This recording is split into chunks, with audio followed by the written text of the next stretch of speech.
Hello everyone. तो हम आज बात करने वाले हैं प्रमोद प्रेमी यादव जी और हनी बी पांडे जी के बारे में, जो कि बहुत ही ज़बरदस्त देवी गीत रिलीज़ किया जा रहा है और उसी के बारे में हम बात करने वाले हैं, जिसका पोस्टर रिलीज़ किया गया है और साथ में इसका रिलीज डेट भी बताया गया है।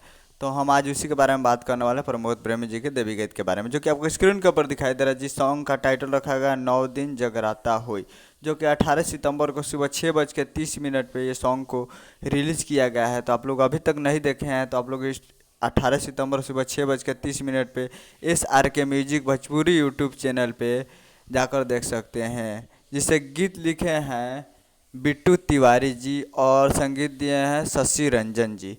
तो आप लोग अभी तक बिट्टू तिवारी जी का गीत लिखा हुआ नहीं सुना है तो आप लोग जाइए और जाकर, और गाए हैं इसे प्रमोद प्रेमी यादव जी। तो आप लोग जाइए और जाकर SRK music Bhojpuri YouTube channel पे फुल वीडियो सॉन्ग आप जाकर देख सकते हैं, जो कि देवी गीत है। तो उम्मीद कर रहा हूँ वीडियो अच्छा लगा, चैनल को सब्सक्राइब करके बेल आइकन प्रेस करिए। मिलते हैं अगले वीडियो में, तब तक के लिए जय हिंद, जय भोजपुरी।